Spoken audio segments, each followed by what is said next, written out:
Hello everyone and welcome back to another video with On Point Politics, and today we're looking at the latest 2024 election map forecast. Make sure to hit the like button and to subscribe to the channel if you want more content just like this. Make sure to go ahead and go to the description down below and go to the GoFundMe, where we have a GoFundMe page for national and state polling fundraisers for SoCal research, where we can get the most accurate data we possibly can that is not manipulated by mainstream media. Now, let's get started with the map. And so we look here and we see that in the RCP aggregate, Harris is still up by 0.8%. However, the latest data we have actually is really from, Rasmussen and The Economist. And we clearly see, if we were to average this out, Trump would actually be leading the aggregate.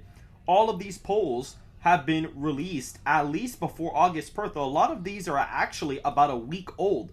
And so it's kind of interesting that all polling out of a sudden decided to stop right around the 4th, and even really to an extent the 2nd, to be honest. Very interesting that they stopped polling around the 4th. And even RMG Research, which is not included in this aggregate, had a Harris lead of 5 at the end of July, and then at some point in the beginning of August, they only had Harris up by 1. So Trump even picked up from their last poll too.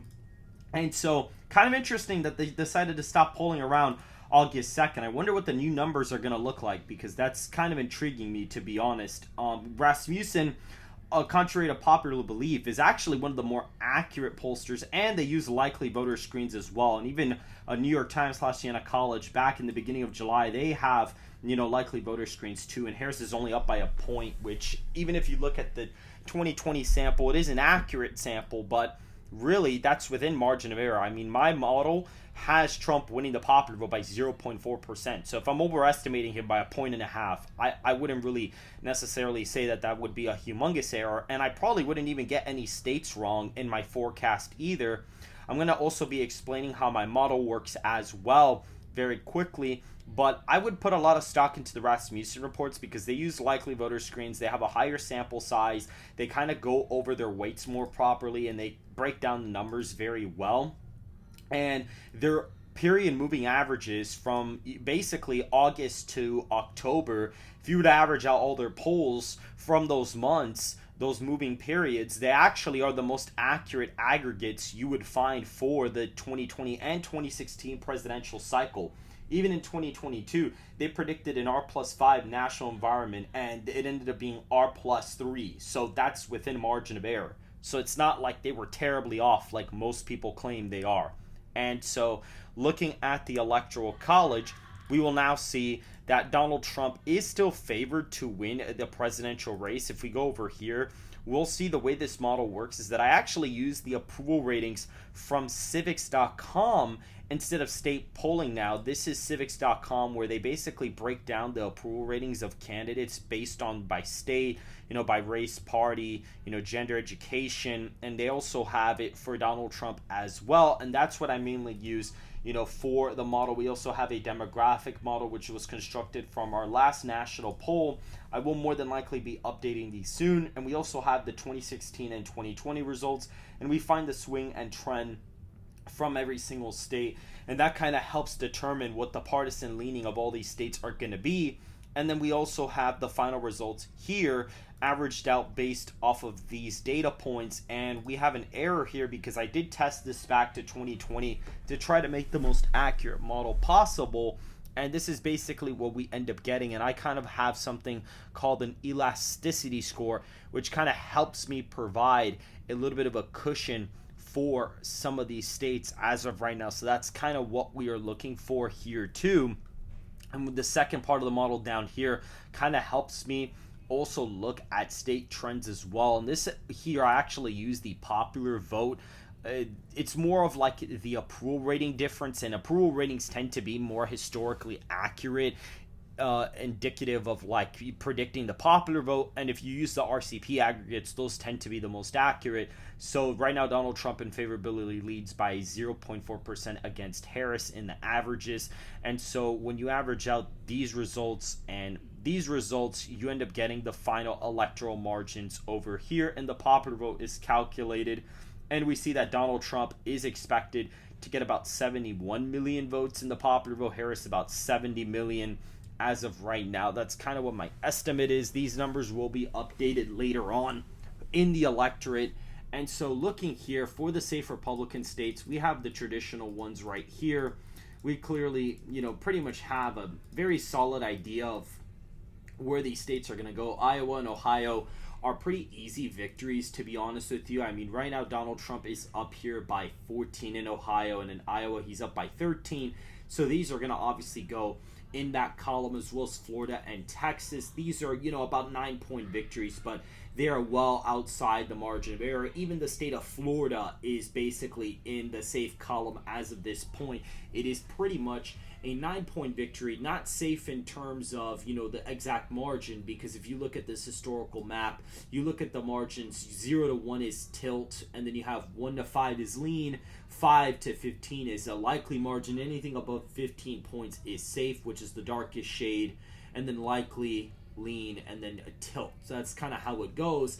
And as of right now, all of these states are basically above 3-point margins pretty much. We also have, Alaska is in that column. Maine's 2nd congressional district is in that column as well. Even North Carolina is actually not even, under 5 points. We actually can go to it here, and we see that it's a 5-point victory for Donald Trump. So clearly that's even outside, relative margin of error there as well. We even have here, California, Oregon, Washington are all above 5-point victories.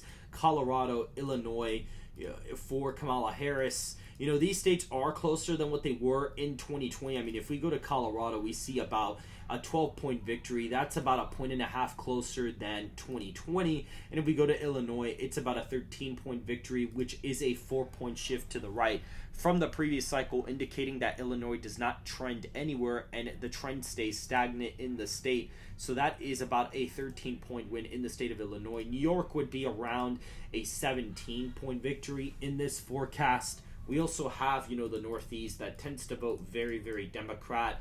Virginia is about a 7 to 8-point win in the forecast, so not really within reach as of right now. I mean, it was a 10-point victory last time, but clearly it does trend about a point to the left here too. So that is going to be going in the plus 5-point column. We can also go over here to Maine's 1st congressional district, which is about a 16-point win. That's going to go in the safe Democrat column as well. And New Mexico, even in this forecast, is now a 6-point win.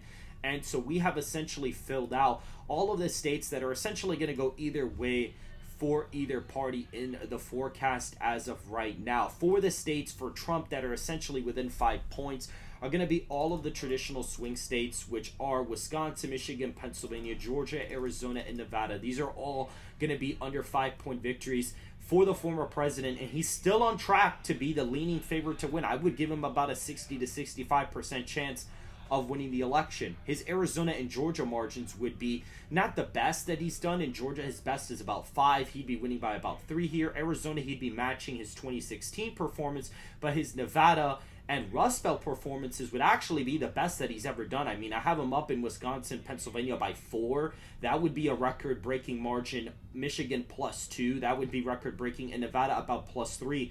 That would also be record-breaking.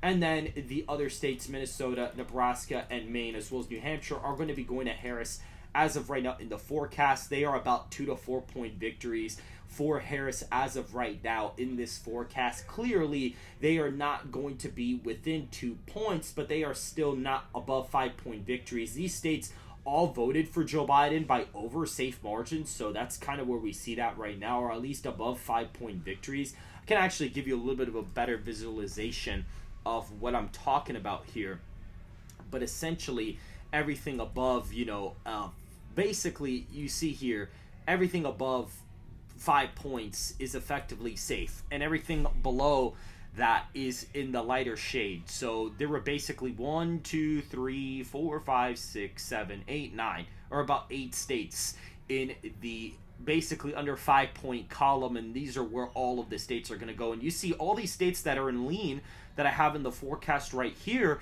were all safe margins because they voted for Biden by over 5 points. So the fact that Harris is not winning these by over 5 clearly shows that she's underperforming the previous Democrat nominee, and Trump is winning all these states by over 2 points or so. So he is still the leading favorite to win the Electoral College as of right now. I mean, if there's a separate, if something happens, more than likely Michigan is going to be the first state to fall for him if things keep getting worse. But we have the DNC coming up soon. Maybe she does get a little bit of a boost and does possibly win Michigan and Georgia in future forecasts. That could potentially happen at some point, but we'll see how everything plays out. Make sure to go ahead and hit the like button and to subscribe if you want more content just like this. And I will see you guys in the next video.